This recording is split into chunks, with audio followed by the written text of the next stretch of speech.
Jennifer Renee, the Demigodest. Welcome to my YouTube channel. Get on in here.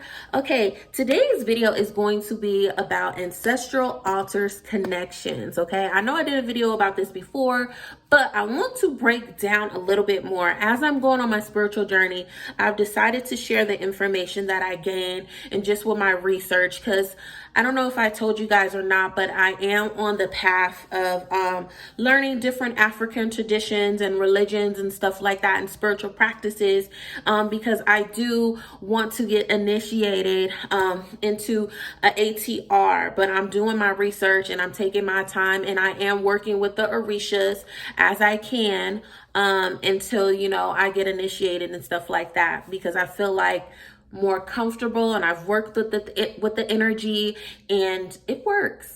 It works. They're real, and I want to share, you know, as I go on. But anyways, the ancestral altar connections. Okay, so one of the things that I want you guys to know when you are creating your altar, please make sure you have the elements. Okay, the elements on your altar, and you can make an altar for different things. It doesn't have to simply be an ancestral altar. If you are in an ATR, you will have your deity, right? Or your Orisha, you will have an altar for that. If you want an ancestral altar, you have an altar for that.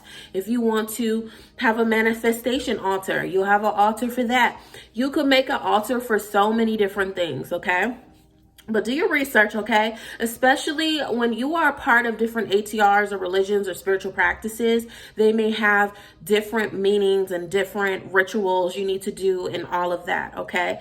But one of the things that I've learned just reading, and this is based off the book, The Way of the Orisha. I am reading it, and I will be doing a book on this. Not a book, a video on this, doing updates as I'm going along and letting you guys know about it. But I thought this was important. So according to Philip Joan Neimark, okay, the first thing that you need is water in a clear glass. You want to make sure that you're pouring it to your ancestors or whoever you're making the altar for, okay? That's very important. Also, a white candle. White signifies, you know, purity, connection, also to the spiritual realm, cleansing, things like that, purity, okay?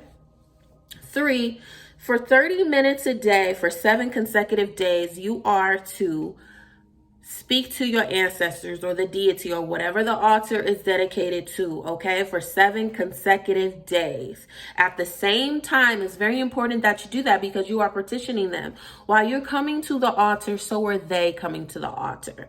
And going back to the water, they are drinking that water, okay? They're using that water in the spirit realm. They're doing all kind of things with the water. Same thing with the white candle as well.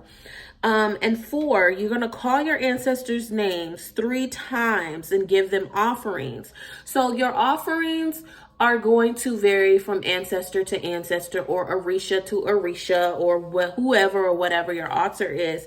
So please make sure you do your research on that. And it may be that you may get subtle signs. You know, you could say out loud, you know, ancestors, what do you want me to offer you? Okay, if you had a good relationship with them prior to them exiting and going to the spirit realm, then you would know some things that they will like, okay? And maybe someone like red wine, okay? You will get that red wine that you know that they love. You will put that on that altar for them, okay? You also would ask your ancestors as well, how would you like me to remove the items that are on the altar? So the clear water, the offerings, some may want food, some may want tobacco. How do you want me to dispose of it or to remove it from this space, okay? That's very important. Ask them to give you signs, whether it's out in the community, angel numbers, in your dreams, you get a vision, whatever it is, ask, okay? You may hear a voice, ask. That's very important.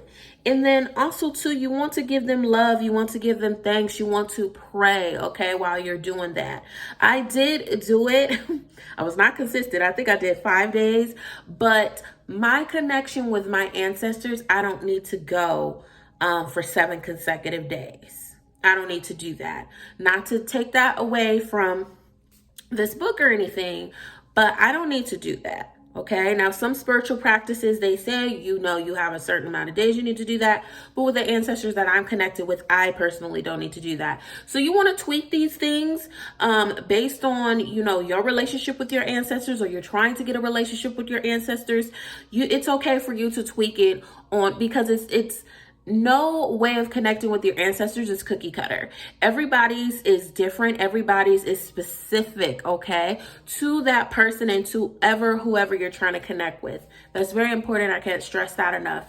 If you guys need any help, any guidance, please feel free to communicate with me on any of my social media platforms. But yeah, I thought I would share this. This was really important. And I know when I was trying to connect with my ancestors, I was like, what the hell? I just got intuition, and literally, like, my altar or whatever, I literally like was getting signs and stuff, and my altar just have all different kinds of things on it. And I was just guided by spirit and by my ancestors on what it is. And maybe you have to do your research, and maybe you might have to take from this religion or this spiritual practice to get it, okay? But that pretty much is it. If you like this video, please make sure you comment, you like, you share, and you subscribe. I appreciate you so much. I love you guys, and I'll see you guys next time. Yeah.